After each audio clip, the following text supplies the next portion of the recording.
This is Pop Culture on Blast. Hey, this is Josh. It's Justin again. Still Tim. The whole deal is that Mcfarlane Toys has made a deal with the DC universe to create a whole new toy line.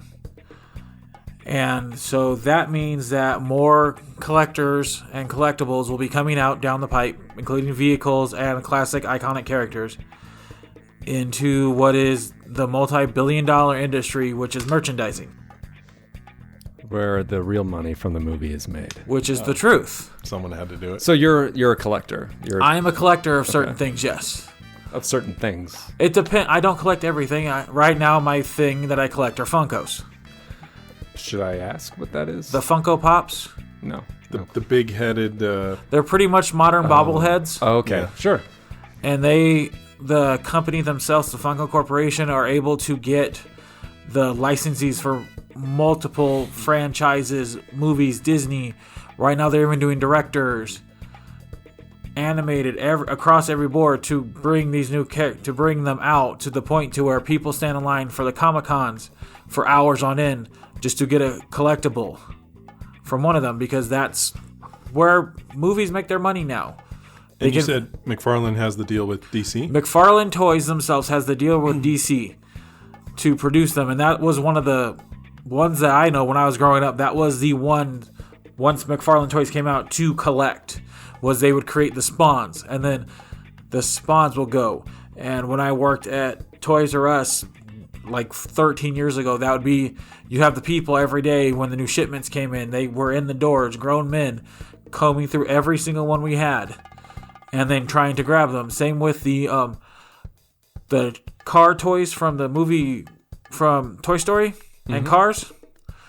When the Cars came out for Cars, they would go and collect those.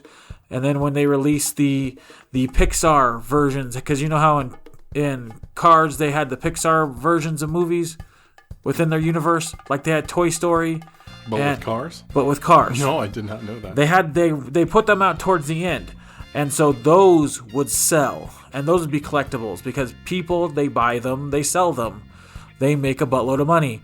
Whole movie was created about it, 40-year-old version. That's how it is today. So this, though, is a big deal, McFarlane getting the deal with DC, because we're going to see a certain level of quality in regards to DC toys being put out now. Yes, that's the one thing that everyone loves about the McFarlane Toys line. They're highly detailed. They're so detailed, so... I have a couple myself. Yeah, it looks like the character, it looks like the actor, it looks... They just always look amazing. Well, I agree. Like I said, I have a handful of them myself from like 15 years ago or so. I don't go out seeking those sorts of things, but as a collector of, film and television memorabilia type stuff, I've got a whole dedicated display case to movie toys, if you want to call them, or I don't consider those toys; those are models. But I get it, and that does excite me because I'm a big DC fan. So I'm eager to see what they churn out for Superman, Wonder Woman, Batman. But DC has a lot of things. I mean, Green Lantern. They're touching the entire universe, all the movie franchises, everything. Yeah, that's potentially including amazing. Vehicles. I personally would love to see what they do with what I consider the true Batmobile, which is the 1989 movie version of Batman. Put one out for that? Oh God, I hope so. Especially with his 80th anniversary coming out. Mm-hmm. Well, I mean, I think that's intriguing, and like you said, that's where the money from these things are made these days. I mean, not directly, but as we all know, it started with Star Wars. Yeah, Lucas proved that works. Well, yeah, if you have a product, the product being the movie, that lends itself to some sort of toy manufacturing or something, you've got a potential gold mine. I mean, we're sitting in a room, literally 10 feet in front of me, I see 3 Star Wars ships on display and a Star Wars tricorder, for crying out loud. Star Trek tricorder. That's what I meant. Star Wars tricorder? A Star Trek tricorder and Godzilla. I mean, merchandising, people make light of it. People that aren't into it, like it's a bad thing. No, it's not. That's what I'm saying. People make light of it, but everyone collects something. Sports people, they get the jerseys. They want to get a signed football. Whatever it is. We collect things either directly from a movie or representing the movie. Josh and I, between us, we have a couple scripts from movies because it's cool to have the physical, tangible thing to think someone may have actually used this making the movie. I'm pretty dorky. I've never thought about it before. But that's awesome. But that's our football jersey. And so the idea that there's going to be this highly accurate toy line representing Superman is my personal favorite superhero, and I can't wait to see what they make for that. I'm intrigued. And Tim, you were mentioning there was a toy fair coming, right? Yes, the New York City toy fair, because the London one was in January, and they made a bunch of announcements about the current toys. A lot of it was the 80th anniversary of Batman himself, and how what's coming out with him. Right. And so the New York one is always more news about what Funko's come out. There might be even discussion of what they may create for the Mcfarlane line for DC. Because I think if they're smart enough, they want it, they will put it to coincide with Batman's 80th birthday. Oh, that probably would. Does any of this interest you, Josh? I mean, I know not particularly the superhero stuff, but what about the idea of merchandising and what that means to you? And how it's changed. I mean, look at Star Wars. That started it. Where are we now in the world of merchandising and collecting? I don't mind merchandising. Mm-hmm. Not when it's... when it becomes shameless, then I don't like it. Like, can you give me an example? I mean, I know what you mean, but... Well, what do I mean? I mean, I have my impressions of what shameless merchandising is, but to take a generic character and slap a space suit on him and, oh, this is your new Star Wars toy. He wasn't in the movie, but he's really important, and we definitely think you should own it. It's limited, 500. Well, okay, as an example, there's you've probably seen this, Tim. On Netflix, they have this mini-series called The Toys That Made Us. Oh, yeah. Yes. Have you seen that? Great. I learned a lot about toys I could care less about, like Barbie.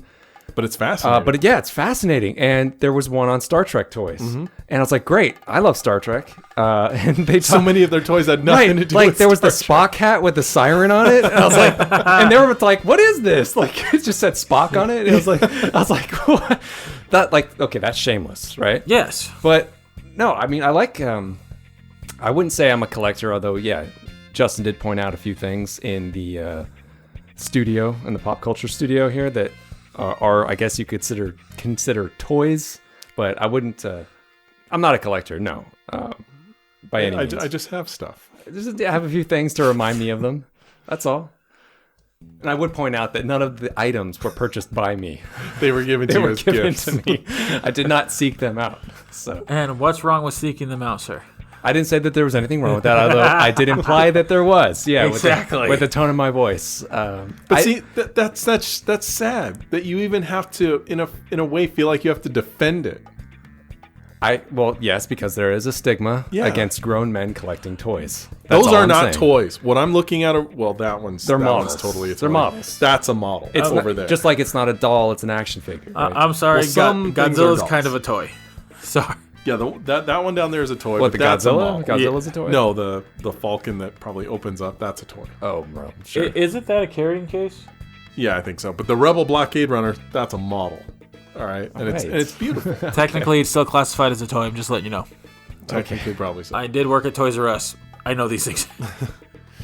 But I think that's interesting that the landscape changed, in 1977. And it became a big deal to own a piece of these things. Well, because now the kids who had them then have grown up, and I myself, when I lost my storage unit, I repurchased a couple of my favorite pieces that I had. Like what? There was the hollow Yoda from episode 1 or 2 from Toys R Us exclusive that I repurchased. The puppet? No, the toy, the I actual. thought you said hollow. No, the hollow, as Hologram? in holographic. Oh, hollow. Okay. And then there was the Lava Vader from Target that was a 10,000 person exclusive. Lava? Like, did it It's show a him burned up? No, like like it's his suit, but it's reflective red, like he was getting in the lava. Pictured Hayden Christensen all melted and his legs missing. No. It's like that's a I good, hate you. That's a good toy. Because I owned several when I was younger. My family actually gave me every Star Wars toy from episodes 4, 5, and 6 that existed in America. All that burnt up though, but I had every single one. And That's a lot of toys, Tim. that's not a lot of toys. That's a lot of money, even opened Yeah. and play with. See that? Okay. I'm glad you said that, because that was going to get into something I wanted to mention. You keep them boxed. Of course. You keep everything boxed. Now that I do, yes. I think I think there's a lot of it's been ruined now. Like you mentioned, working at Toys R Us and the collectors getting in there and grabbing everything. And if they weren't just grabbing it for themselves, they were grabbing it so they could put it on eBay. And I think that's sad. I mean, that ruins like there've been a random movie that's come out where I know there's toys or models, and I'll want to go out and get it because I just want to own a piece of it, but they're all gone and they're all on eBay because someone went and grabbed them just for that purpose, and it takes the fun out of it for me. Right now, that's what happens with a lot of the new exclusive Pop Funkos. Yeah, look, everything's got to be exclusive, limited edition. Well, buy it now. It's not just that though. They're different versions of them. They're different characters, and sometimes they take a character like for Captain Marvel, the cat. There are two different versions. There's the box lunch version, which is furry, and then there's the regular version. And then there are times when this person will have a gun, and then they won't, and then or this one glows in the dark, like my Adipose from Hot Topic glows in the dark. Actually, really good. But what? Okay, now the Funkos, those aren't something that you're gonna sit there and play with, So keeping those in a box, Yes. okay, fine. But The action figure type okay, toys. I'm looking at 10 feet away from me a very nice detailed model of the Rebel Blockade Runner from Star Wars Episode 4. Now, if I would like to own that, but if I get it, I'm not keeping it in the box. I want it out. I want it sitting on a shelf. I want to see it. I want to just for a minute, but for the most part, it's just going to sit there. But I want to see the whole thing. I don't want to see it stuck behind plastic. What's the big deal? I mean, you're not looking to resell them. You're a collector. You're not looking to make a profit on these things, Tim. So why keep it in a box? Don't you want to see it closer? Truthfully, no. I want it to be pristine. That's my personal taste. I want it. I don't want it because those toys, over time, they got damaged. And they'd still be worth stuff, but I want them to hold their value. I understand that, but I mean, okay, if we're going to classify them as toys are made to be played with. When I was a kid, I never thought of keeping them in the box. That would be like torture. I want to take them out and have fun. Like, we did have Star Trek figures growing up. I don't think we had like the bridge set or anything like that. Beat the hell out of them. We did, but we made movies with them too. Yes. Like, we had a great time. And Well, but it's not like a baseball card, which can sit behind plastic or glass, and you can appreciate it. It's not designed to be played with, but these things are. That's a very good way to put it. well, yes, but you just said it right there. If you want to label them as toys, there's a part where you take the label, you go from toys to collectible. And I think it's that label that changes what you do with it. Okay, well, let me throw you a very specific example. Both of you have been to my house and seen, actually, I have 2 shelves dedicated to this sort of stuff. I have, I think it's Art Asylum, put out these, probably they're all about a foot long, so they're good size, model replicas of the Star Trek ships. I have almost all the ones they put out. They're very beautifully detailed. They have lights and sounds, pre-built. Now, when you buy these in the box, because of their size, they are almost always in some way disassembled. Like the Enterprise A, for example, the warp nacelles are taken off, and you have to assemble that when you take it out of the box because it would just be too big. I would argue that falls into the collectible camp as opposed to a toy, because they give you a display stand for it to sit on. But what good is that just in the box? I mean, I want it up and out. I mean, the nacelles have to be connected, and it's packaged in a way I can't see the bottom of it. If you bought that, Tim, would you leave it in the box? That would depend if I had some place to put it, truthfully. Let's pretend you had a place to put it. Then most likely I'd leave it in the box because I have a nice Superman collectible, Christopher Reeves, everything. Never left the box. I know exactly the one you're talking about. I've showed you that. And it's what, like a foot tall, roughly? It's a beautiful, I'm going to call it a model because I don't know what other word to put to it. But Did you say Christopher Reeve? Yeah, Christopher Reeve's it's a version Christopher of Reeve Superman. Superman. It's very gorgeous. Like it's not plastic. Like the whole thing, the fabric of his suit is real fabric. But this is 80s, right?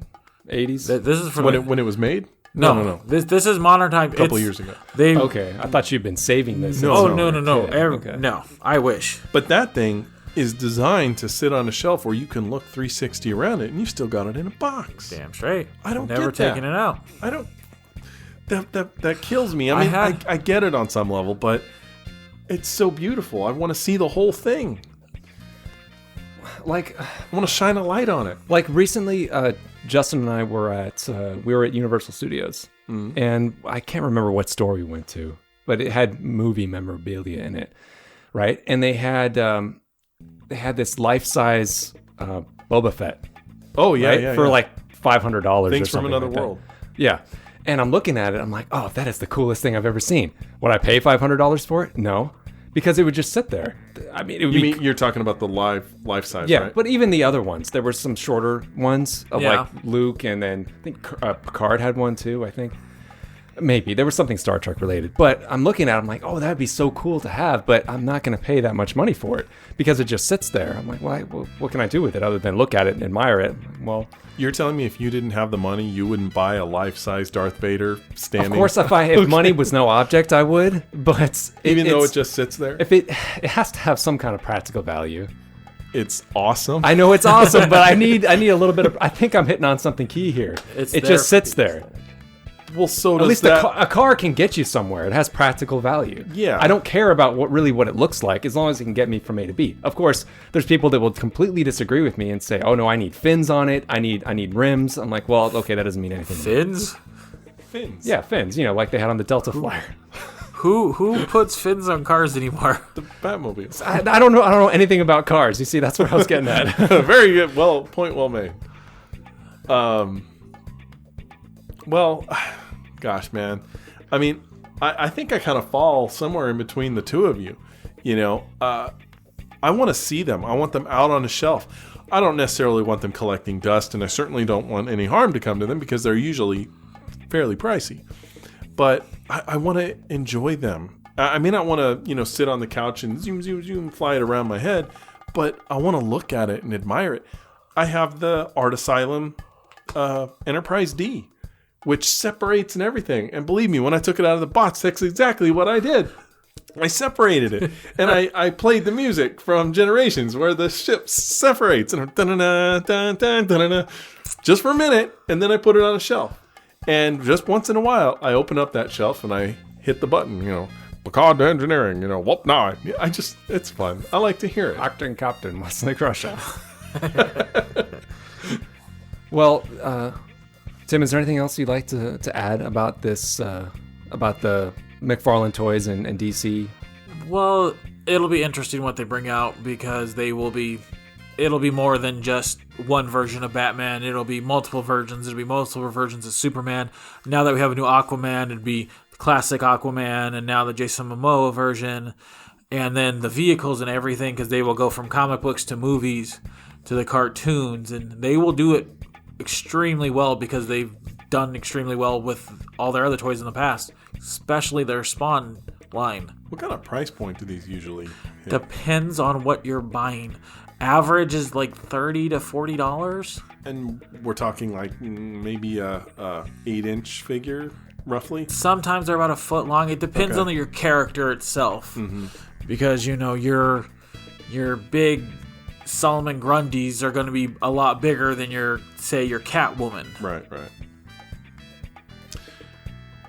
Josh, any thoughts? Final thoughts? I think I voiced my opinion well enough. No, I mean, I think it's great. I think you're going to see some great toys with this merger, I guess, if you want to call it that, or Partnership. Yeah, That's good. I think you're going to see some nice toys, and for people, even though toys aren't my passion, I think it'll be a good thing. I'm intrigued because I'm a big fan. I'm a DC guy over Marvel in general. So I'm certainly intrigued to see what he puts out for that stuff. But to kind of go back to some of the stuff I was saying earlier, think about back in the day with Star Wars, forgetting how they first started and, the whole mail it in stuff. They were there for everyone. Like if you wanted it, once they were finally officially made and out, you could just go and get it. They weren't held up as like, you have to get it today or it's going to end up on eBay. If you wanted it, it was there. You go to the store and you get it and you pay the regular shelf price. With something like the Mcfarlane stuff, I'm totally down for getting something of it, but I wish we could get back to a time when these things weren't held up as gold in the box, and make it fun to own them. Not like, I have to get it now before, but what if it's gone, That ruins it for me. I want to go back to the fun of owning these things. That's what I'd like to see. And I want these things. And I want everyone to get these things. We shouldn't have to fight and stay in line, be there at midnight to get the new Mcfarlane toy. We should all just be able to get it. Jean-Luc, I think the only reason I continue to visit is to hear these wonderful speeches of yours. All right, Q. Hamlet. Oh, I know Hamlet. My love is a fever. Fever. Okay, I'm done.